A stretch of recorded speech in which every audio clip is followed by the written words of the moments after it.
서울의 밤은 언제나 빛으로 가득 차 있었다. 특히 강남의 밤은 낮보다 더 밝게 느껴질 때가 많았다. 유리로 둘러싸인 고층 빌딩들, 끝없이 이어지는 자동차 불빛, 그리고 성공을 증명하듯 번쩍이는 호텔 간판들. 그 모든 것이 이 도시가 얼마나 빠르고 얼마나 치열한 골인지를 말해주고 있었다. 청담동 한복판에 자리 잡은 최고급 호텔, 청담 팰리스. 그날 밤 이곳에서는 재계와 정계, 문학의 인사들이 모두 모이는 대규모 연회가 열리고 있었다. 대리석 바닥 위로 크리스탈 샹들리에의 빛이 쏟아졌고, 검은 정장을 입은 남자들과 값비싼 드레스를 입은 여자들이 샴페인 잔을 들고 여유롭게 웃고 있었다. 그 화려한 공간의 가장자리에 이곳과 전혀 어울리지 않는 한 소년이 서 있었다. 박민재, 13살. 키는 또래보다 작았고 입고 있는 옷은 여러 번 기워진 흔적이 그대로 남아 있었다. 운동화는 이미 바닥이 닳아 있었고 양말 한쪽에는 작은 구멍이 뚫려 있었다. 하지만 민재는 그 사실을 신경 쓸 여유조차 없었다. 그의 시선은 연회장 한가운데 놓인 검은 그랜드 피아노에 고정되어 있었다. 샹들리에의 빛을 받아 유난히 반짝이는 피아노. 뚜껑 위에는 미세한 먼지 하나 없이 매끄러웠고 건반은 마치 손대는 것조차 허락하지 않겠다는 듯 새하얗게 빛나고 있었다. 민재는 숨을 삼켰다. 심장이 괜히 빨리 뛰었다. 저 피아노.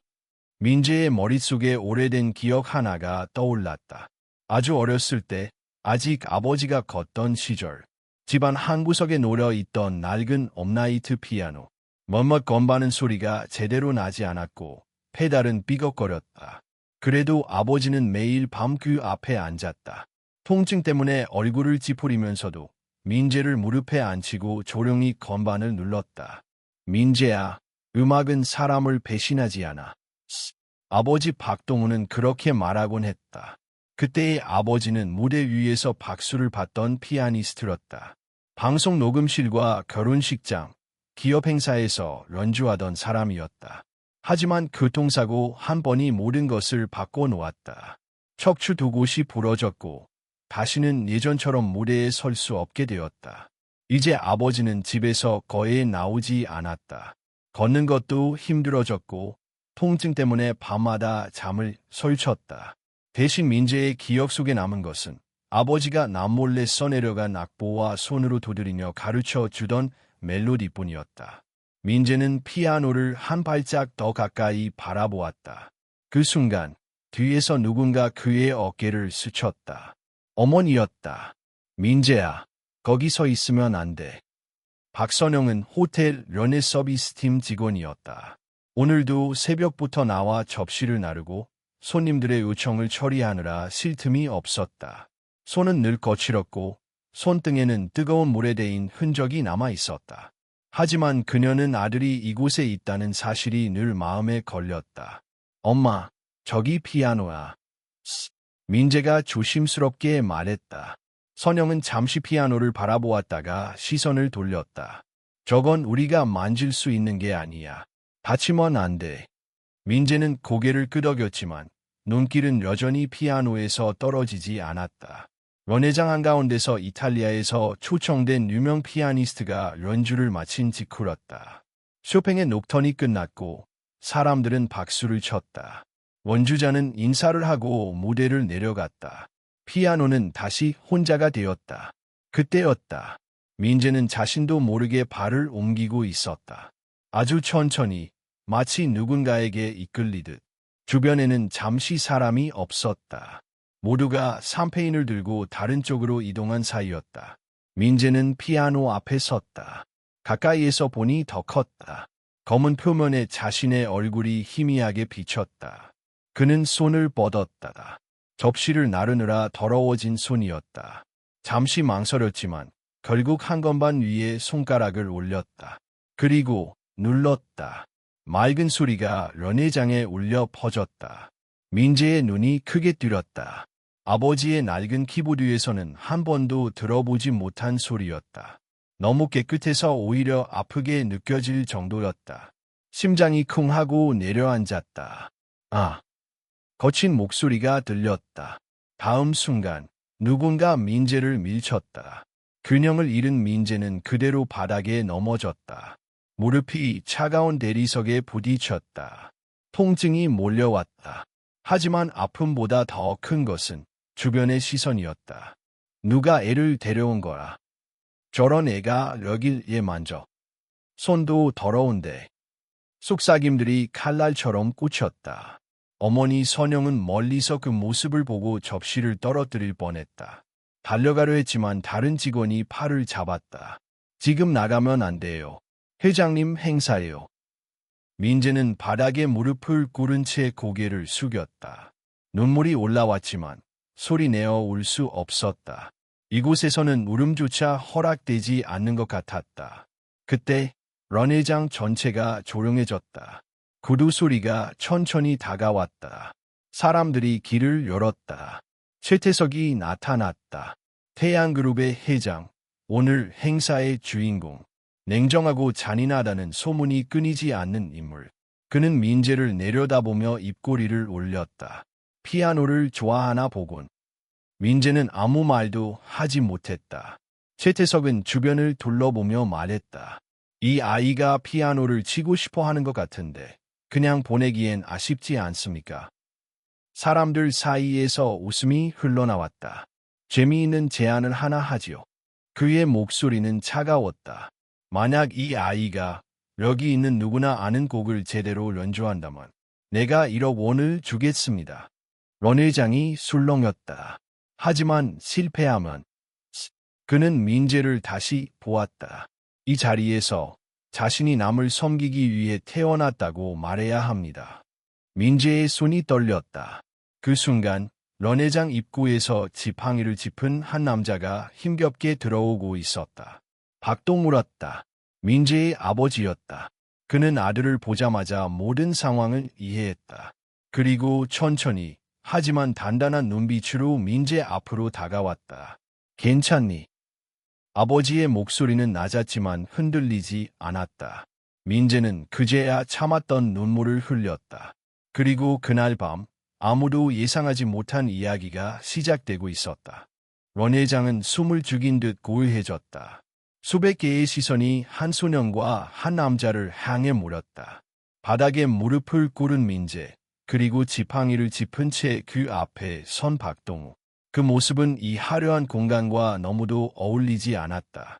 최태석은 그 장면을 흥미롭게 바라보고 있었다. 그의 눈에는 연민도 불편함도 없었다. 오히려 지루한 파티 속에서 우연히 발견한 오락거리처럼 보였다. 그는 손에 들고 있던 샴페인 잔을 천천히 내려놓고 말했다. 아버지신가 보군요. 박동우는 고개를 끄덕였다. 허리를 제대로 펼 수 없었지만 민재의 앞을 가로막듯 서 있었다. 죄송합니다. 아이가 실수했습니다. 동우의 목소리는 낮고 조용했다. 그 말의 주변에서 웃음이 새어나왔다. 누군가는 고개를 저었고 누군가는 휴대전화를 슬쩍 들어 올렸다. 이미 이 장면은 구경거리가 되어 가고 있었다. 최태석은 입꼬리를 올리며 말했다. 실수라기엔 꽤 대담한 행동이었죠. 이 피아노는 그냥 장식품이 아닙니다. 그는 손짓으로 피아노를 가리켰다. 이건 오늘 행사에 맞춰 이탈리아에서 공수한 겁니다. 가격이 얼마인지 아십니까? 동우는 대답하지 않았다. 그럴 필요도 없었다. 숫자를 안다고 해서 달라질 것은 아무것도 없었다. 민재는 바다만 바라보고 있었다. 아버지의 다리가 떨리는 것이 보였다. 통증 때문이라는 걸 그는 알고 있었다. 그럼에도 불구하고 아버지가 이 자리에 서 있다는 사실이 민재의 가슴을 졸였다. 최태석은 잠시 말을 멈췄다가 런 회장에 모인 사람들을 향해 고개를 돌렸다. 여러분, 오늘 밤은 축하의 자리입니다. 하지만 가끔은 이런 예상치 못한 상황이 파티를 더 기억에 남게 만들죠. 멋멋 사람들이 고개를 끄덕였다. 그는 다시 민재를 내려다보았다. 아이가 피아노를 좋아하는 것 같으니 아까 말한 제안을 그대로 진행해도 되겠습니까? 누군가 웃으며 말했다. 재미있겠네요. 선영은 더 이상 참지 못하고 직원의 손을 뿌리치려 했다. 하지만 또 다른 손이 그녀를 막았다. 제발 참으세요. 회장님 기분 상하면 선영의 눈에서 눈물이 흘러내렸다. 그녀는 아들을 부르려 했지만 목소리가 나오지 않았다. 민재는 그제야 고개를 들었다. 최태석의 얼굴이 보였다. 텔레비전에서 보던 얼굴과 같았지만 실제로 마주하니 훨씬 차갑게 느껴졌다. 너 피아노 칠 줄 아느냐? 질문은 간단했지만 그 안에는 이미 답이 정해져 있는 것 같았다. 민재는 잠시 망설이다가 고개를 끄덕였다. 조금. 최태석은 웃었다. 조금이라. 그는 연회장 중앙으로 한 발짝 나왔다. 좋습니다. 아주 간단한 조건입니다. 모두가 아는 곡, 예를 들면 동요도 괜찮고 유명한 클래식도 좋습니다. 그걸 제대로 연주하면 내가 1억 원을 주죠. 웅성거림이 커졌다. 하지만 실패하면 그는 일부러 말을 끊었다. 여기 있는 모든 사람 앞에서 자신이 남을 섬기기 위해 태어났다고 말하는 겁니다. 그 말이 끝나자 공기가 무거워졌다. 민재의 귀에서는 아무 소리도 들리지 않는 것 같았다. 1억 원이라는 숫자가 머릿속을 스쳤다. 그 돈이면 아버지의 수술비를 낼 수 있었다. 어머니가 더 이상 밤새 접시를 나르지 않아도 될지도 몰랐다. 하지만 동시에 가슴 깊은 곳에서 무언가가 찢어지는 느낌이 들었다. 아버지가 고개를 숙였다. 회장님. 그의 목소리는 떨렸지만 단단했다. 아이에게 그런 말을 하게 할 필요는 없습니다. 저희가 잘못한 부분이 있다면 제가 책임지겠습니다. 최태석은 잠시 그를 바라보다가 말했다. 책임이라. 그는 고개를 저었다. 아니요. 전 오히려 기회를 주는 겁니다. 이 아이가 정말 피아노를 좋아한다면 증명할 기회 말이죠. 민재는 아버지의 옷자락을 잡았다. 작은 손이 떨리고 있었다. 아빠. 동무는 민재를 내려다보았다. 그 눈빛에는 두려움과 후회, 그리고 깊은 사랑이 섞여 있었다. 괜찮다. 그는 낮게 말했다. 하기 싫으면 하지 않아도 된다. 민재는 입술을 깨물었다. 하기 싫은 게 아니었다. 두려운 것이었다. 실패했을 때의 얼굴들, 웃음소리, 그리고 아버지의 어깨가 더 낮아질 것을 생각하니 숨이 막혔다. 그때 최태석의 목소리가 다시 울렸다. 결정은 빨리 하세요. 파티는 계속되어야 하니까. 사람들의 시선이 더욱 노골적으로 변했다. 어떤 이들은 이미 결과를 예상한 듯한 표정이었다. 가난한 아이가 망신당하는 장면은 이들에게 익숙한 이야기였다. 민재는 깊게 숨을 들이마셨다. 그리고 아버지를 바라보았다. 아빠. 동무는 민재의 어깨에 손을 얹었다. 돈 때문에 치지 마라. 그의 말은 아주 조용했지만 분명했다. 음악을 사랑하는 마음으로 쳐라. 그게 내가 누구인지 말해줄 거다. 민재의 눈에서 눈물이 떨어졌다. 그는 고개를 끄덕였다. 해볼게요. 그 말이 떨어지자 런회장에서는 작은 탄성이 흘러나왔다. 선영은 그 자리에 주저앉을 뻔했다. 아들을 말리고 싶었지만 이미 늦었다. 최태석은 만족한 듯 박수를 쳤다. 좋습니다. 아주 용감하군요. 그는 손짓으로 피아노를 가리켰다. 그럼 시작하시죠. 민재는 천천히 일어섰다. 다리가 호들거렸다. 발바닥에 차가운 대리석의 감촉이 느껴졌다. 맨발이었다는 사실을 그제야 깨달았다. 그는 피아노 앞까지 걸어갔다. 의자가 너무 높아 보였다. 손을 건반 위에 올리는 순간 손의 더러움이 더 선명하게 느껴졌다. 하얀 건반과 너무도 대비되었다. 민재는 잠시 눈을 감았다. 런회장의 소음이 멀어졌다. 대신 낡은 집안의 냄새와 아버지의 손, 어머니의 노랫소리가 떠올랐다. 밤마다 들려오던 그 멜로디, 벌처럼. 아버지가 늘 말하던 말이 머릿속에 울렸다. 지금은 어두워도 언젠가는 빛난다. 민재는 숨을 내쉬었다. 그리고 첫 음을 눌렀다. 그 순간 런회장 안의 모든 것이 조금씩 달라지기 시작하고 있었다. 첫 음이 울려 퍼지자 런회장 안의 공기가 미묘하게 흔들렸다. 아주 작은 소리였지만 분명했다. 망설임이 섞인 의미였고 동시에 놀라울 만큼 맑았다. 민재의 손가락은 아직 떨리고 있었지만 건반은 그 떨림을 그대로 소리로 바꾸어 놓았다. 처음 몇 초 동안은 아무도 움직이지 않았다. 사람들은 이 소년이 곧 실수할 것이라 예상하고 있었다. 어딘가에서 웃음이 터질 준비를 하고 있었고 휴대전화 화면은 이미 녹화를 시작한 상태였다. 하지만 두 번째 음이 이어지고 세 번째 음이 이어졌을 때 누군가는 무언가 이상하다는 걸 느꼈다. 이건 아는 곡이 아니었다. 최태석의 미간이 아주 조금 찌푸려졌다. 그는 분명히 모두가 아는 곡을 연주하라고 말했다. 그러나 이 선율은 그 어떤 유명한 곡과도 닮아 있지 않았다. 낯설었고 단순했으며 이상할 정도로 조용했다. 민재는 눈을 감고 있었다. 눈을 뜨면 이 공간이 다시 보일까 봐 두려웠다. 차가운 시선들, 값비싼 옷들, 그리고 자신을 내려다보던 얼굴들. 그는 그 모든 것에서 도망치듯 눈을 감았다. 대신 기억 속의 집이 떠올랐다. 좁은 거실, 벽지 한쪽이 뜯겨 나간 방. 겨울이면 난방이 제대로 되지 않아 손이 곱았던 날들. 그럼에도 불구하고 아버지는 항상 그 낡은 키보드 앞에 앉아 있었다. 민재야, 이건 별이 움직이는 소리야. 아버지는 그렇게 말하며 아주 느린 멜로디를 들려주곤 했다. 그 멜로디에는 화려함도 기술도 없었다. 하지만 민재는 그 소리를 들으며 잠들었다. 별이 많은 하늘 아래에서 자신과 아버지가 나란히 서 있는 모습을 상상하며 민재의 손가락이 조금씩 안정되기 시작했다. 음과 음 사이의 간격이 자연스러워졌다. 리듬은 여전히 느렸지만 그것이 오히려 곡의 숨결처럼 느껴졌다.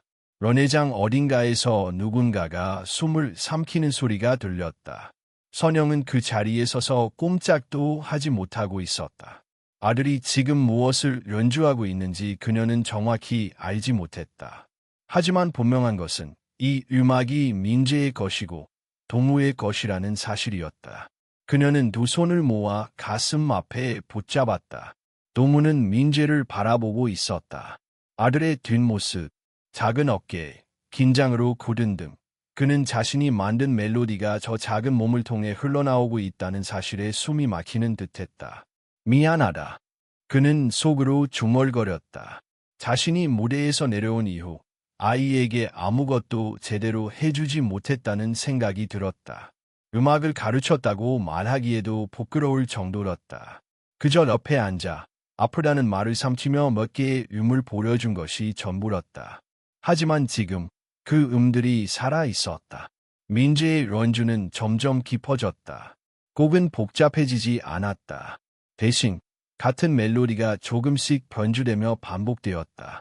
마치 같은 하루가 계속 이어지지만 그 안에서 조금씩 다른 감정이 쌓이는 것처럼 누군가는 무의식적으로 잔을 내려놓았다. 누군가는 휴대전화를 끄고 두 손으로 무릎을 잡았다. 웃음은 사라졌고 수군거림도 멈췄다. 최태석은 자신도 모르게 의자에 등을 기대고 있었다. 그는 이 음악이 불편했다. 이유를 알 수 없었다. 기술적으로 뛰어난 연주는 아니었다. 하지만 이 소리는 그가 애써 예면해 왔던 무언가를 자꾸만 건드렸다. 어린 시절의 기억이 떠올랐다. 피아노 학원, 좁은 연습실, 어머니의 손. 태석아, 잘하면 돼, 잘해야 살아남아. 그는 그 말을 믿었다. 그리고 음악을 버렸다. 돈이 되는 것만 남겼다. 성공했고, 올라섰고, 남들 위에 섰다. 하지만 지금 이 소년의 연주는 그가 버렸다고 생각했던 시간을 끌어올리고 있었다. 민재의 왼손이 조금 더 강하게 내려앉았다. 낮은 음이 울렸다. 마치 무언가가 무너지는 소리 같았다. 그리고 다시 아주 조심스럽게 높은 음이 이어졌다. 무너진 자리 위로 다시 빛이 내려앉는 것처럼 동무의 눈에서 눈물이 흘러내렸다. 그는 고개를 숙이지 않았다. 이 순간을 놓치고 싶지 않았다. 아들이 자신보다 훨씬 멀리 있다는 사실을 인정해야 했다. 잘하고 있다. 그는 마음속으로 말했다. 정말 잘하고 있다. 원주는 어느새 절정으로 향하고 있었다. 민재의 손가락은 더 이상 망설이지 않았다. 빠르지도 화려하지도 않았지만 분명한 흐름이 있었다. 그 흐름은 연회장 전체를 감싸 안고 있었다. 누군가 훌쩍이는 소리가 들렸다. 민재는 마지막 부분을 향해 가고 있었다. 아버지가 늘 마지막에 덧붙이던 그 별은 혼자 빛나지 않아 라며 웃던 얼굴이 떠올랐다. 그는 그 기억을 그대로 손끝에 실었다. 마지막 음이 울렸다. 아주 길게, 그리고 조용히. 그 소리가 공기 속에서 사라질 때까지 아무도 움직이지 않았다. 박수도 말도 없었다. 마치 모두가 동시에 숨을 참고 있는 것처럼 민재는 손을 건반 위에 올린 채 그대로 앉아 있었다. 눈을 뜨지 못했다. 혹시라도 이 모든 것이 꿈처럼 사라질까 봐. 잠시 후 아주 조심스러운 박수 소리가 들렸다. 한 사람, 또 한 사람. 그 박수는 아직 크지 않았다. 하지만 분명했다. 이 밤은 이미 예상과는 다른 방향으로 흘러가고 있었다. 박수 소리는 서서히 연회장 전체로 번져갔다. 처음에는 조심스러웠다. 누가 먼저 시작해야 할지 눈치를 보던 사람들. 하지만 누군가가 진심을 담아 손바닥을 마주치기 시작하자 그 박수는 곧 하나의 흐름이 되었다. 민재는 여전히 고개를 숙인 채 앉아 있었다.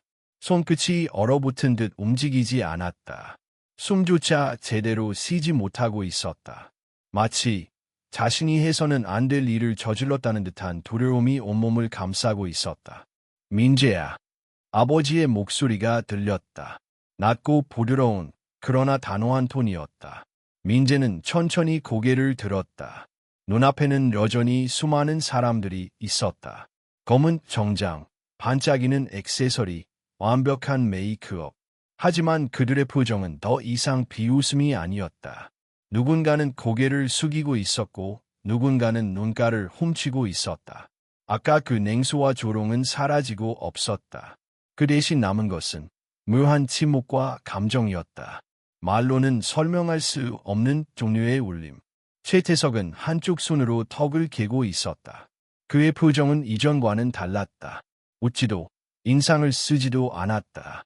다만 무언가를 곱씹는 듯 아주 조용히 민재를 바라보고 있을 뿐이었다.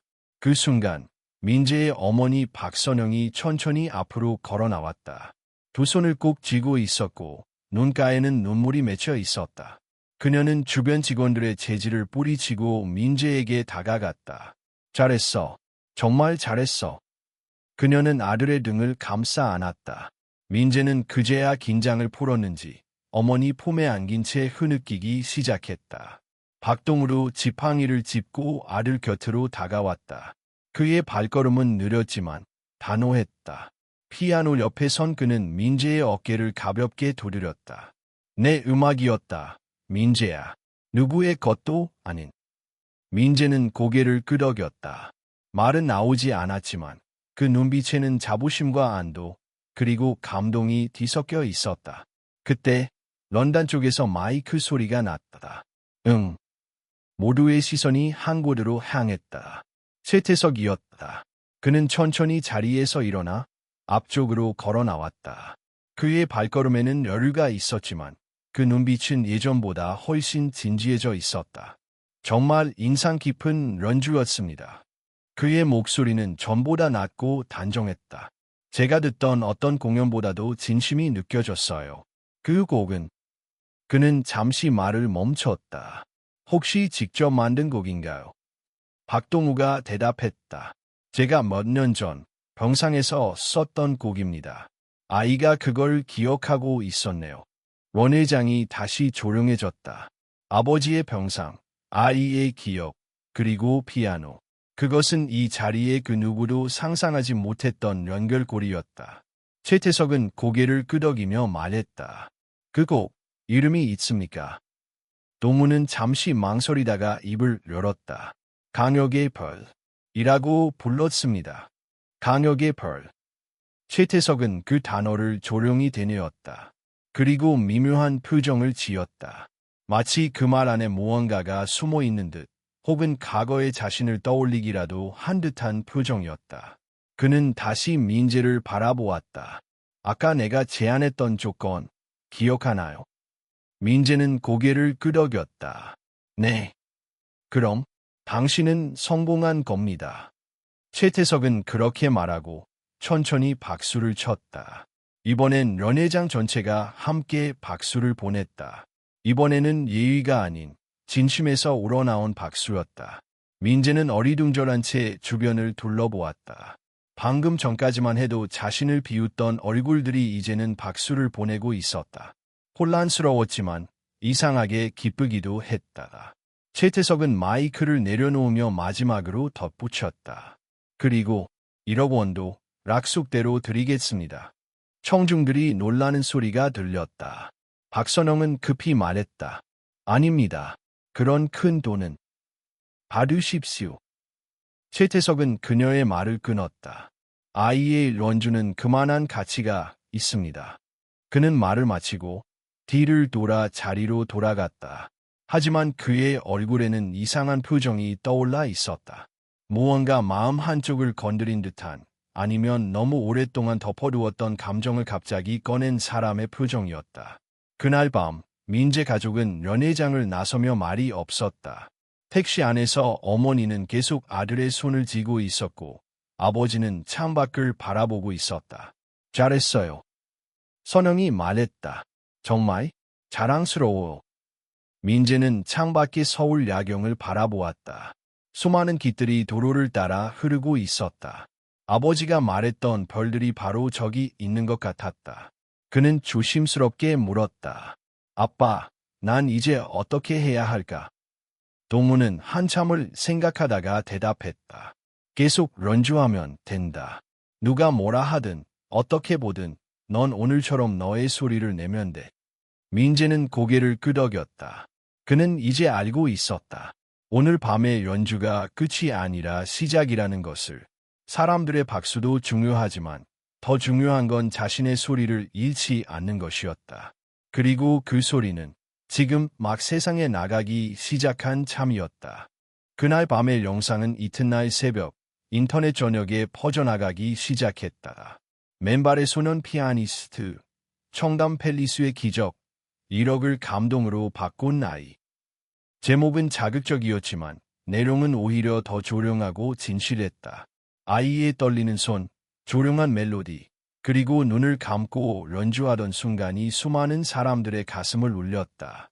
SNS에서는 감동의 댓글이 이어졌다. 내가 올해 본 영상 중 최고였다. 이게 진짜 음악이다. 기술보다 마음이 더 중요하다는 걸 보여준 아이. 반면 일부는 현실적인 시선을 보냈다.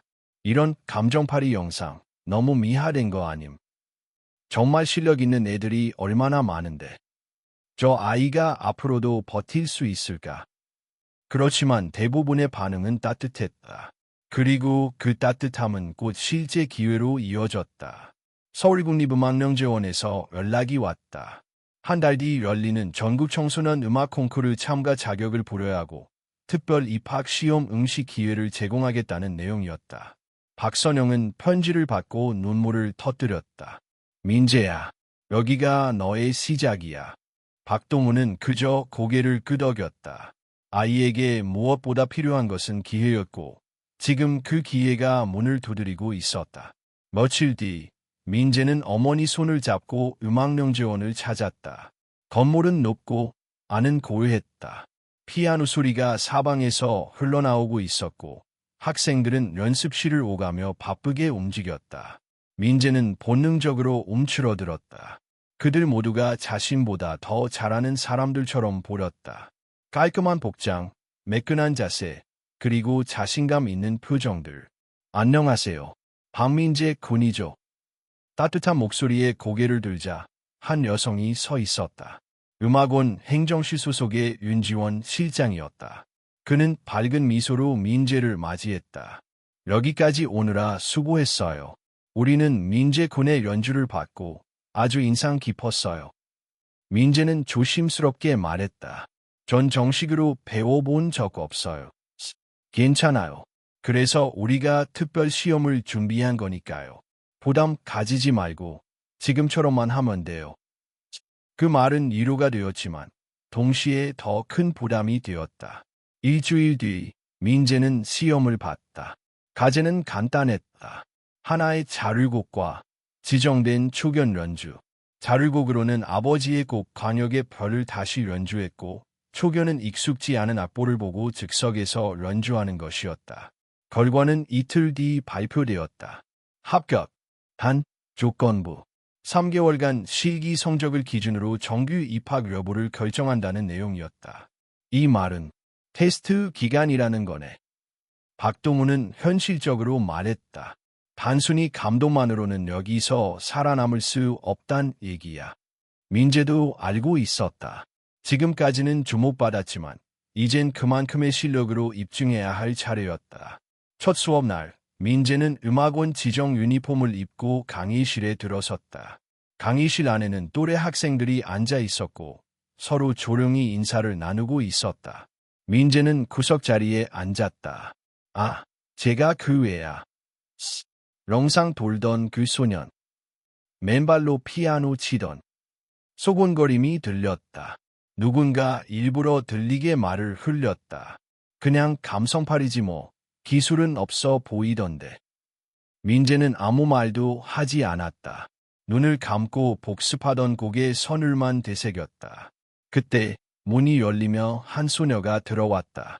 단정한 단발머리, 똑바른 자세, 자신감 있는 걸음걸이. 그녀는 강의실 앞줄 가운데 자리에 앉았다. 학생들 사이에서 속삭임이 늘어났다. 서하린이다. 서하린. 전국 콩쿠르 다수 수상자. 중학교 입학 전 이미 음반 하나를 낸 천재 소녀. 그리고 이 음악원 내에서도 가장 실력 있는 학생으로 불리는 인물. 하린은 민재 쪽을 잠깐 보더니 고개를 돌렸다. 그 시선엔 흥미도 무시도 아닌 완전한 무관심이 담겨 있었다. 그 무관심이 오히려 민재에게 더 큰 긴장을 주었다. 첫 수업은 기초 리듬 훈련과 이론 강의였다. 민재는 거에 따라가지 못했다. 다른 학생들은 이미 선행학습으로 다 알고 있는 내용이었다. 손에 땀이 났고 시선이 흐려졌다. 나는 왜 여기에 있는 걸까? 수업이 끝난 뒤 하린이 민재 앞을 지나가다 조용히 말했다. 렁상은 감동적이었어. 하지만 여기선 감동보다 실력이 더 중요해. 그 말은 칭찬도 조언도 아니었다. 선언이었다. 민재는 아무 대답도 하지 않았다. 그저 손에 남은 연습곡 악보를 쥐고 다시 연습실로 향했다. 그날 밤 피아노실 불은 끝까지 꺼지지 않았다. 그리고 민재는 처음으로 음악을 두려워하게 되었다. 이제 그것은 꿈이 아니라 살아남아야 하는 현실이었다. 그러나 동시에 민재는 알고 있었다. 자신이 다시 그 연회장에서 섰던 이유. 아버지의 멜로디가 살아있던 그 순간. 그 순간을 잃지 않기 위해서라도 그는 버텨야 했다. 그리고 더 멀리 가야만 했다. 음악원에서의 하루는 민재가 상상했던 것보다 훨씬 더 길고 무거웠다. 아침 7시에 도착해 밤이 깊어질 때까지 피아노 앞에 앉아 있어도 하루가 끝났다는 느낌이 들지 않았다. 오히려 매일이 시작도 끝도 없는 하나의 시험처럼 느껴졌다. 연습실 복도에는 항상 피아노 소리가 겹쳐 울렸다. 빠르고 정확한 음들, 틀림없는 리듬, 완벽하게 계산된 터치. 민재는 그 소리들 사이를 걸으며 자신이 점점 작아지는 기분을 느꼈다.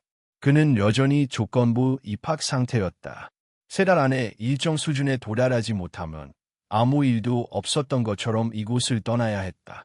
그 사실은 매일 아침 출석부를 확인할 때마다 그의 가슴을 졸였다. 첫 실기평가 날, 민재는 지정된 연습실로 들어갔다. 심사위원은 3명이었다. 모두 이름만 대면 알 만한 교수들이었다. 그들은 표정 없이 민재를 바라보았다. 준비한 곡부터 연주하세요. 민재는 고개를 끄덕이고 피아노 앞에 앉았다. 손을 건반 위에 올리는 순간 연회장에서 느꼈던 그 평온함은 없었다. 대신 머릿속이 하얘졌다. 실수하면 안 된다는 생각이 손가락을 굳게 만들었다. 원주는 끝까지 가지 못했다. 중간에 리듬이 흔들렸고 인손의 음이 엇갈렸다. 민재는 멈추지 않으려 했지만 교수 중 한 명이 손을 들었다. 여기까지.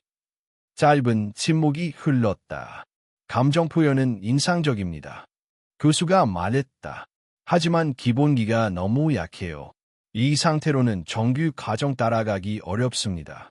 민재는 아무 말도 하지 못했다. 고개를 숙인 채 연습실을 나왔다. 복도 끝에서 할인이 다른 학생들과 이야기를 나누고 있었다. 그들 모두는 밝게 웃고 있었다. 할인은 민재를 보자 잠시 말을 멈췄다.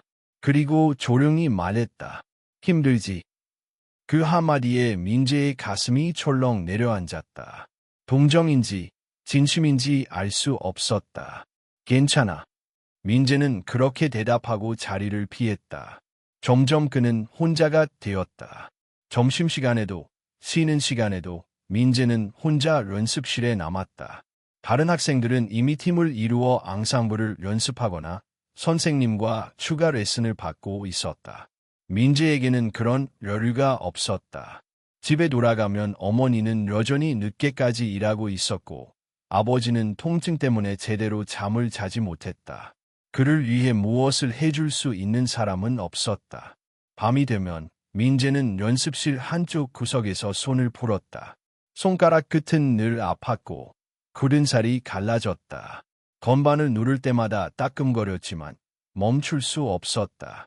이렇게 안 되는 거지. 그는 혼잣말처럼 중얼거렸다. 아버지의 멜로디를 떠올리면 마음이 가라앉았지만 악보를 보면 다시 현실로 돌아왔다. 자신은 너무 늦게 시작했다. 모두가 이미 달리고 있는 틀에게 혼자 뒤늦게 들어온 느낌이었다. 어느 날 민재는 연습실에서 몰래 울고 있었다. 소리를 내지 않으려 입을 틀어막고 있었다. 그때 문이 열렸다. 아직 남아 있었네. 낯선 목소리였다. 고개를 들자 백발의 남자가 서 있었다. 김성우, 음악원 원장이었다. 평소 학생들에게 거의 모습을 보이지 않는 인물이었다. 괜찮으면 나랑 잠깐 이야기할까? 민재는 고개를 끄덕였다. 원장실은 조용했다. 벽에는 오래된 악보들과 흑백 사진들이 걸려 있었다. 젊은 시절 무대에 섰던 원장의 모습이 담긴 사진도 있었다. 왜 이렇게까지 하는지 알고 싶어서 불렀어. 김성호가 말했다. 다들 힘들어하지. 하지만 너는 조금 다른 종류의 힘듦을 겪고 있는 것 같더라. 민재는 한참 침묵하다가 입을 열었다. 전 여기 있을 자격이 없는 것 같아요. 그 말은 생각보다 쉽게 나왔다. 다른 애들은 다 어릴 때부터 배웠고 전 그냥 운이 좋았던 거잖아요. 김성호는 잠시 민재를 바라보다가 말했다. 운이라고 생각하나? 네. 그럼 묻자. 운으로 사람을 울릴 수 있을까? 민재는 대답하지 못했다. 내 연주는 완벽하지 않다. 사실이야. 김성호는 솔직했다. 하지만 음악은 완벽함만으로 존재하지 않아. 내가 지금 겪는 이 시간도 음악의 일부다. 그는 피아노 쪽으로 걸어가 앉았다. 그리고 천천히 아주 오래된 곡을 연주하기 시작했다. 하나하나가 무겁고 깊었다. 나는 70년을 쳤다. 연주를 멈추지 않은 채 말했다. 그런데 아직도 부족하다. 그게 음악이야. 민재는 조용히 고개를 끄덕였다. 너에게 필요한 건 속도가 아니다. 김성호는 마지막 음을 누르고 손을 떼며 말했다. 버틸 수 있는 이유다. 그날 이후 민재는 연습 방식이 조금 달라졌다. 더 빨리 따라잡으려 애쓰기보다는 자신이 이 자리에 있는지를 매일 떠올리기 시작했다. 하지만 현실은 여전히 가혹했다. 그리고 그 가혹함은 곧 민재가 가장 두려워하던 방향으로 다가오고 있었다. 아버지의 몸 상태가 다시 나빠지고 있었다는 소식과 함께 민재가 아버지의 상태가 나빠지고 있다는 사실을 알게 된 것은 아주 평범한 저녁이었다. 연습을 마치고 집으로 돌아오자 집 안 불이 켜져 있었고 어머니 선영이 거실에 앉아 있었다. 평소라면 아직 퇴근하지 않았을 시간이었다. 엄마, 선영은 민재를 보자 억지로 웃었다. 하지만 그 웃음은 너무 빨리 무너졌다. 아빠가 오늘 병원에 다녀오셨어. 민재의 심장이 내려앉았다. 동우는 안방에 누워 있었다. 얼굴은 창백했고 이마에는 식은땀이 맺혀 있었다. 지팡이는 침대 옆에 쓰러져 있었다. 괜찮아, 민재야. 동우는 아들을 보자 애써 말했다. 조금 통증이 심해진 것뿐이야. 하지만 민재는 알 수 있었다. 아버지가 조금이라는 말을 쓸 때 그것은 결코 조금이 아니라는 걸. 선영은 조용히 말했다. 의사 선생님이 그러시더라. 지금 상태로는 더 버티면 위험할 수도 있다고. 민재는 숨을 삼켰다. 수술이 필요하대. 아니면 앞으로 걸을 수 없을 수도 있대. 그 말은 너무 차분해서 오히려 더 잔인하게 느껴졌다. 민재는 그날 밤 잠을 이루지 못했다. 연습실에서 느꼈던 압박과는 다른 종류의 무게가 가슴을 눌렀다. 음악이 아니라 삶이 그를 시험하고 있는 것 같았다. 다음 날 민재는 연습실에서 집중하지 못했다. 손은 건반 위에 올려져 있었지만 머릿속에는 병실의 냄새와 아버지의 얼굴만 맴돌았다. 음은 자꾸 엇나갔고 리듬은 무너졌다. 그때 연습실 문이 열렸다. 박민재 군이죠. 낯선 남자가 서 있었다. 정장은 깔끔했고 말투는 정중했다. 음악원 관계자처럼 보이진 않았다. 잠깐 이야기할 수 있을까요? 민재는 고개를 끄덕였다. 그들은 음악원 근처의 작은 카페로 이동했다. 남자는 명함을 내밀지 않았다. 대신 바로 본론으로 들어갔다. 우리는 민재 군의 재능을 높이 평가하고 있습니다. 민재는 말없이 그를 바라보았다. 특히 감정을 전달하는 능력 말입니다. 그건 훈련으로 쉽게 얻을 수 있는 게 아니죠. 그 남자는 잠시 말을 멈췄다가 조심스럽게 덧붙였다. 그래서 제안을 하나 드리려고 합니다. 민재의 손이 테이블 아래에서 움찔했다. 다가오는 전국 청소년 음악 콩쿠르 알고 있죠? 네. 그 대회에는 이미 우승이 유력한 학생이 있습니다. 우리 쪽에서 오래 준비해온 인재죠. 그 말이 의미하는 바를 민재는 직감적으로 느꼈다. 민재 군이 그 대회에 참가하지 않는다면 남자는 말을 고르듯 천천히 이어갔다. 우리는 민재 군의 아버지 수술 비용 전액을 지원하겠습니다. 카페 안의 소음이 갑자기 멀어졌다. 민재는 아무 말도 할 수 없었다. 거절하셔도 됩니다. 남자는 부드럽게 말했다. 강요는 아닙니다. 다만 가족을 생각하신다면 이 선택이 얼마나 현실적인지 아실 겁니다. 민재는 컵을 쥔 손에 힘이 들어가는 걸 느꼈다. 저한테 이런 제안을 하시는 거죠? 솔직히 말하죠. 남자는 미소를 지웠다. 민재 군은 아직 준비되지 않았습니다. 이번 대회에서 상을 받지 못하면 오히려 더 큰 상처를 입을 수도 있어요. 그 말은 친절한 조언처럼 들렸지만 본질은 달랐다. 생각할 시간 드리겠습니다. 남자는 자리에서 일어났다. 대회 접수 마감 전까지만 연락 주세요. 민재는 카페에 홀로 남았다. 테이블 위에 놓인 커피는 이미 식어 있었다. 집으로 돌아오는 길, 민재는 한 발짝도 제대로 떼지 못하는 기분이었다. 이 선택이 무엇을 의미하는지 너무도 잘 알고 있었다. 대회에 나가지 않으면 아버지는 수술을 받을 수 있다. 아버지는 고통에서 벗어날 수 있다. 어머니도 덜 울게 될 것이다. 하지만 그 대가로 그는 스스로 무대에서 내려와야 했다. 아무도 모르게 조용히. 그날 밤 민재는 아무에게도 이 이야기를 하지 않았다. 어머니에게도 아버지에게도. 며칠 동안 그는 점점 말수가 줄어들었다. 연습은 계속했지만 음악은 예전처럼 들리지 않았다. 마치 자신을 속이는 것 같았다. 결국 동우는 눈치챘다. 무슨 일 있지? 어느 밤 동우가 물었다. 아니요. 민재는 고개를 저었다. 거짓말은 못하네. 동우는 미소 지으며 말했다. 너 어릴 때부터 그랬어. 민재는 입술을 깨물었다. 그리고 모든 것을 털어놓았다.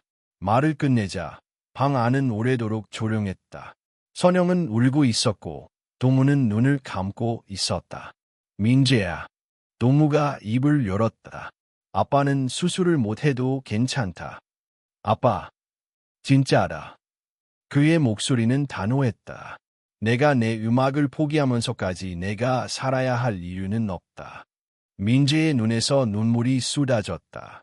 난 그냥 알아. 도무는 아들의 손을 잡았다. 그래서 더더욱 안 된다. 음악은 내가 선택한 길이다. 누가 대신 결정하게 두지 마라. 민재는 물음을 참지 못했다. 그날 밤 그는 결정을 내렸다. 쉽지 않은 선택이었다. 하지만 적어도 스스로를 속이지 않는 선택이었다. 그리고 그 선택은 곧 가장 큰 무대에서 시험받게 될 운명이었다. 전국 청소년 음악 콩쿠르 당일 아침, 민재는 평소보다 훨씬 일찍 눈을 떴다. 창밖은 아직 어두웠고 골목에는 청수차 소리만 희미하게 들렸다. 그는 잠시 천장을 바라보다가 조용히 몸을 일으켰다. 심장은 이상할 만큼 차분했다. 긴장도 흥분도 아닌 어떤 고요함이 그를 감싸고 있었다. 거실에서는 선영이 도시락을 싸고 있었다. 그녀는 민재를 보자 잠시 손을 멈추고 미소를 지었다. 아침은 조금이라도 먹어. 민재는 고개를 끄덕였다. 식탁 위에는 김과 계란말이, 그리고 따뜻한 국이 놓여 있었다. 평소와 다를 바 없는 아침이었지만 세 사람 모두 알고 있었다. 오늘이 어떤 날인지. 도무는 이미 일어나 있었다. 침대 옆에 앉아 지팡이에 기대고 있었고 얼굴에는 여전히 통증의 흔적이 남아 있었다. 하지만 눈빛만큼은 또렷했다. 민재야. 도무가 말했다. 오늘은 내가 어떤 결과를 가져와도 아빠는 자랑스러울 거다. 민재는 아무 말도 하지 않고 고개를 숙였다. 대답 대신 그 말이 가슴에 깊이 내려앉는 걸 느꼈다. 공연장은 서울 일각의 대형 콘서트홀이었다.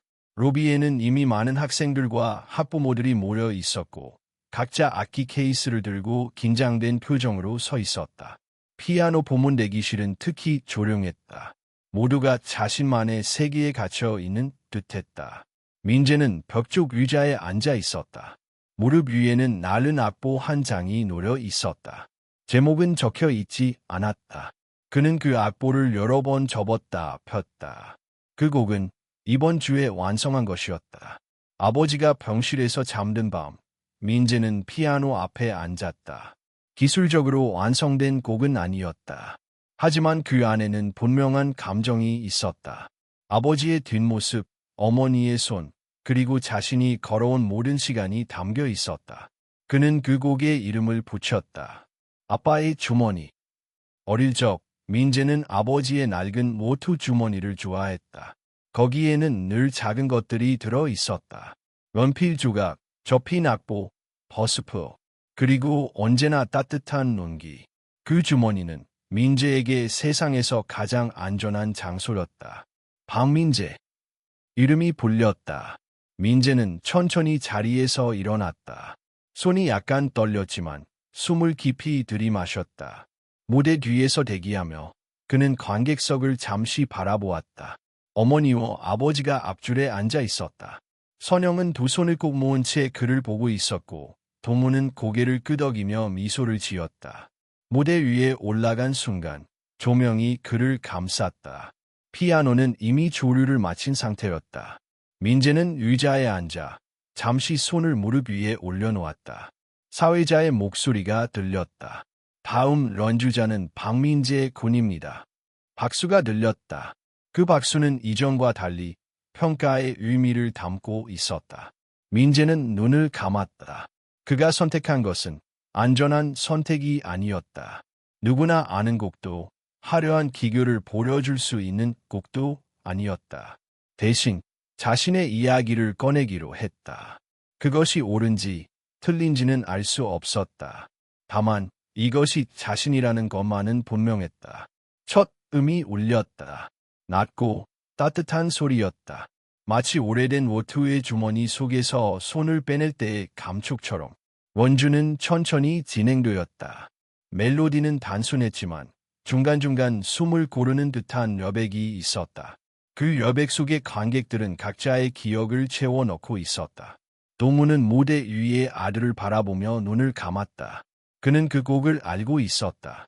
병실에서 민재가 조용히 들려주던 바로 그 멜로디였다. 그때는 말하지 않았지만 그 멜로디를 들으며 그는 다시 살아야겠다고 생각했다. 민재의 연주는 점점 깊어졌다. 왼손은 안정적으로 리듬을 잡고 오른손은 조심스럽게 이야기를 풀어냈다. 완벽하지 않았다. 멋멋 음은 살짝 흔들렸고 템포도 일정하지 않았다. 하지만 그 불완전함이 오히려 진짜처럼 느껴졌다. 관객석에서 누군가 훌쩍이는 소리가 들렸다.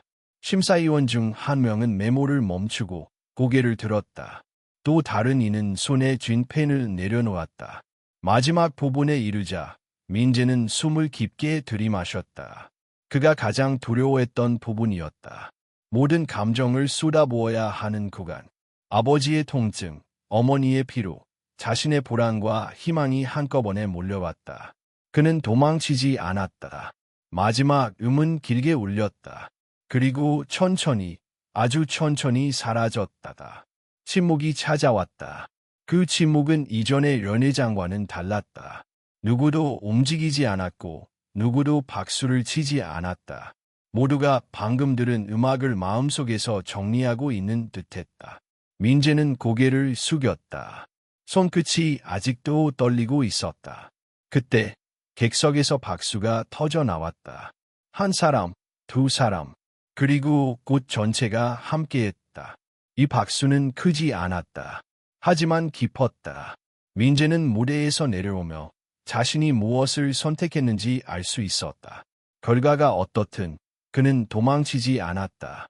누군가의 조건에, 돈에, 두려움에 자신을 넘기지 않았다. 무대 뒤에서 그는 조용히 숨을 고르며 생각했다. 이것이 끝이라면 그래도 괜찮다고. 적어도 자신의 음악으로 서 있었다는 사실만으로도. 그리고 그 순간 민재는 아직 알지 못했다. 이 선택이 누군가의 마음을 완전히 바꿔놓고 있다는 것을. 결과 발표는 그날 저녁 늦게 나왔다. 대회 측은 모든 참가자의 연주가 끝난 뒤 심사의 예상보다 훨씬 긴 시간이 필요하다고 공지했다. 그만큼 의견이 갈렸다는 뜻이었다. 대기실에는 긴장감이 감돌았다. 어떤 학생은 눈을 감고 손을 비볐고 어떤 학부모는 휴대전화를 붙잡은 채 연신 시간을 확인했다. 민재는 조용히 의자에 앉아 있었다. 이상하게도 더 이상 불안하지 않았다. 마치 이미 할 일을 다 하고 돌아온 사람처럼 마음이 비어 있었다. 선영은 아들의 옆에 앉아 손을 꼭 잡고 있었다. 괜찮지? 민재는 고개를 끄덕였다. 동무는 조금 떨어진 곳에 앉아 있었다. 통증 때문에 얼굴이 굳어 있었지만 눈빛만큼은 무대 위에 있던 때보다도 평온해 보였다. 마침내 사회자가 무대 위로 올라왔다. 심사 결과를 발표하겠습니다. 홀 안이 조용해졌다. 피아노 부문 대상은 다른 학생의 이름이 불렸다. 예상된 결과였다. 그 학생은 기술적으로 완벽에 가까웠고 화려한 연주로 관객을 압도했다. 박수가 터져 나왔고 사진 플래시가 번쩍였다. 민재는 담담하게 박수를 쳤다. 그 순간 이상하게도 마음 한구석이 가벼워졌다. 실망보다 안도가 먼저 찾아왔다. 이어지는 발표. 다음은 특별상입니다. 심사위원 특별상. 예술적 표현 부문 수상자는 잠깐의 침묵. 박민재. 순간 선영의 손이 떨렸다. 동무는 자리에서 일어나지 못한 채 두 손으로 얼굴을 감쌌다. 민재는 잠시 자신이 잘못 들은 게 아닐까 생각했다. 하지만 주변에서 들려오는 박수와 시선이 그를 현실로 끌어왔다. 무대 위로 올라간 민재는 여전히 조용했다. 상패를 받으며 고개를 숙였다. 사회자가 말했다. 이번 심사는 쉽지 않았습니다. 기술, 완성도, 무대 매너, 모든 기준이 팽팽했습니다. 그는 잠시 말을 멈췄다. 그러나 이 연주는 심사위원들 사이에서 가장 많은 논쟁을 불러일으켰습니다. 객석이 술렁였다. 이 연주는 완벽하지 않았습니다. 하지만 누군가는 말했습니다. 이 아이의 연주에는 시간이 있다. 과거와 현재, 그리고 미래가 함께 들린다고. 민재는 고개를 숙인 채 그 말을 들었다. 그래서 우리는 이 상을 수여하기로 결정했습니다. 무대 아래로 내려온 민재를 향해 몇몇 학생들이 시선을 보냈다. 부러움, 인정, 혹은 아직 풀리지 않은 의문이 섞인 시선들이었다. 하리는 멀리서 그 모습을 지켜보고 있었다. 그녀는 잠시 망설이다가 고개를 끄덕였다. 그날 밤 민재의 연주는 다시 한번 온라인에 퍼졌다. 이번에는 대의 렁상이라는 제목과 함께였다. 댓글은 다시 갈렸다. 이게 예상을 받아. 기교는 부족하지만 오래 남는다. 클래식의 미래가 뭔지 생각하게 만든다. 논쟁은 며칠간 이어졌다. 음악 칼럼니스트들은 칼럼을 썼고 교수들은 각자의 의견을 내놓았다. 민재의 이름은 어느새 문제적 연주자가 되어 있었다. 그 와중에 한 통의 메일이 도착했다. 발신자는 독일 베를린의 한음악 아카데미였다. 내용은 간단했다. 민재의 연주를 보았고 1년간의 청소년 교환 프로그램에 초청하고 싶다는 것이었다. 장학금이 포함된 제안이었다. 선영은 메일을 읽다 말고 울음을 터뜨렸다. 동무는 한참을 말없이 화면을 바라보다가 천천히 말했다. 멀리 가게 됐구나. 하지만 기쁨과 함께 현실적인 문제도 남아 있었다. 동무의 수술은 여전히 필요했고 비용은 감당하기 어려운 수준이었다. 그날 밤 병원으로 한 통의 전화가 걸려왔다. 박동무 씨 보호자분 되시죠? 선영은 떨리는 목소리로 대답했다. 네. 익명의 후원자가 수술 비용 전액을 지원하겠다는 의사를 밝혔습니다. 선영은 말을 잇지 못했다. 며칠 뒤 병원 로비에서 민재는 한 남자를 마주쳤다. 최태석이었다.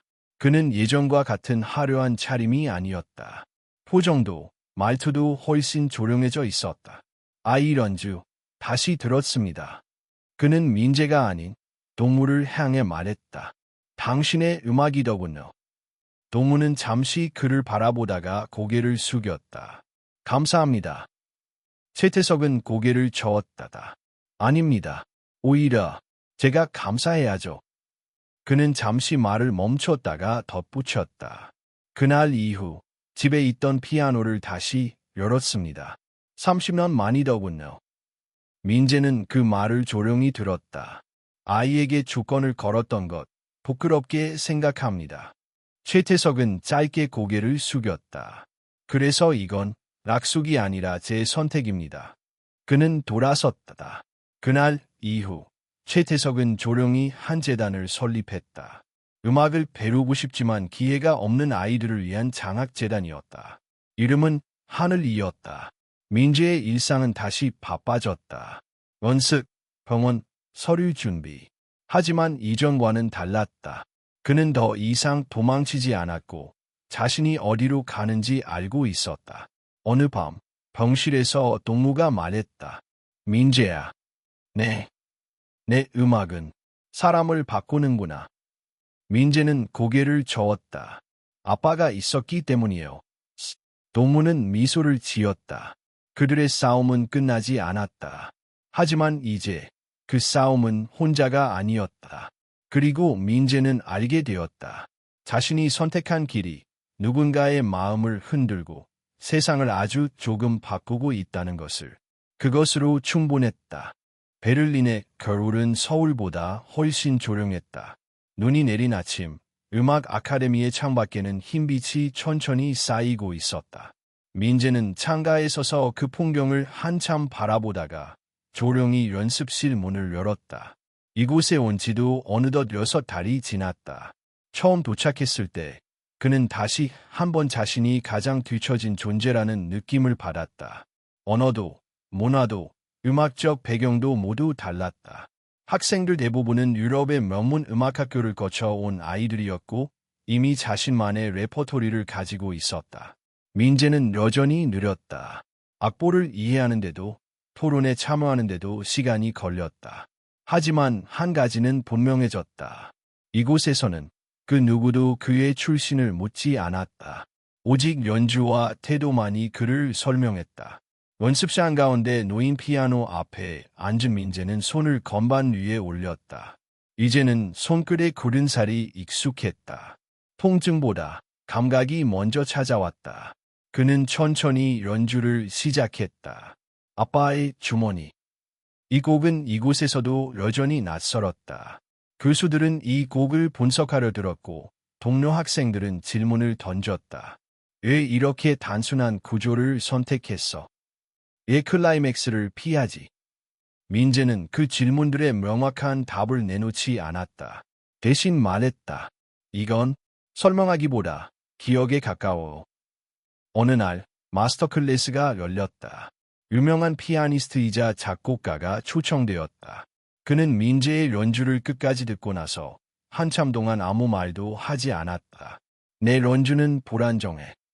그는 솔직하게 말했다. 민재는 고개를 끄덕였다. 하지만 너는 침묵을 연주할 줄 아는구나. 그 말에 강의실이 조용해졌다. 모두가 소리를 채우려 애쓸 때 너는 남겨둔다. 그건 용기가 필요한 일이다. 그날 이후 민재는 조금 달라졌다. 더 빨라지지 않았고 더 화려해지지도 않았다. 대신 자신이 서 있는 위치를 받아들이기 시작했다. 서울에서는 봄이 오고 있었다. 동무의 수술은 성공적으로 끝났고 재활 치료가 진행 중이었다. 아직 완전히 걷지는 못했지만 지팡이 없이 몇 발짝을 옮길 수 있게 되었다. 선영은 병원 근처에 작은 식당을 열었다. 아침에는 병원 직원들이, 저녁에는 학생들이 찾아왔다. 벽 한쪽에는 민재의 기사 스크랩과 작은 피아노 그림이 붙어 있었다. 아들이 유명하네요. 손님이 말하면 선영은 웃으며 대답했다. 유명해지라고 키운 건 아니에요. 그냥 자기 길을 가게 하고 싶었을 뿐이에요. 어느 날 밤, 민재는 영상통화를 켰다. 화면 속에서 아버지는 조심스럽게 피아노 앞에 앉아 있었다. 쳐볼까? 동무가 말했다. 그의 손은 아직 느렸고 힘이 부족해 보였다. 하지만 첫 음이 울리자 민재는 숨을 멈췄다. 그 소리는 예전보다 더 조심스러웠고 더 진솔했다. 괜찮아? 민재가 물었다. 응. 동무는 웃었다. 이제야 다시 시작하는 기분이야. 그날 통화가 끝난 뒤 민재는 오래도록 피아노 앞에 앉아 있었다. 성공이 무엇인지, 승리가 무엇인지 다시 생각하게 되었다. 몇 달 뒤 아카데미 작은 홀에서 연주회가 열렸다. 민재는 마지막 순서였다. 프로그램에는 그의 이름과 함께 짧은 설명이 적혀 있었다. Original Composition. 무대에 오른 민재는 관객을 바라보았다. 그들 중 누구도 그가 어디서 왔는지 알지 못했다. 그것으로 충분했다. 원주는 조용히 시작되었다. 이번 곡은 새로운 곡이었다. 여전히 단순했고 여전히 여백이 많았다. 하지만 그 안에는 이전보다 넓은 세계가 담겨 있었다. 떠나온 곳, 남겨진 사람들, 그리고 아직 도착하지 않은 미래. 연주가 끝났을 때 박수는 늦게 시작되었다. 하지만 오래 이어졌다. 무대 뒤에서 한 학생이 민재에게 말했다.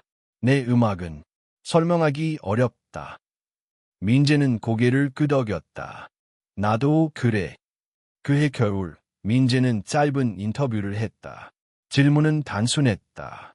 애 음악을 하게 되었나요? 민재는 잠시 생각하다가 말했다. 처음엔 살아남기 위해서였어요. 기자는 고개를 끄덕였다. 지금은요? 민재는 창밖을 바라보았다. 눈이 내리고 있었다.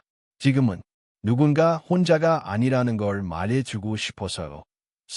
인터뷰는 그렇게 끝났다. 밤이 깊어지자 민재는 연습실 불을 끄고 밖으로 나왔다. 하늘에는 별이 많지 않았다. 하지만 그는 알고 있었다. 보이지 않는다고 사라지는 것은 아니라는 걸. 그는 조용히 중얼거렸다. 아빠가 말했지. 별은 혼자 빛나지 않는다고. 민재는 다시 걸음을 옮겼다. 더 이상 도망치지 않고 더 이상 증명하려 애쓰지 않으며 그의 음악은 이제 목적지가 아니라 길이 되었다. 그리고 그 길 위에는 여전히 수많은 아이들이 서 있었다.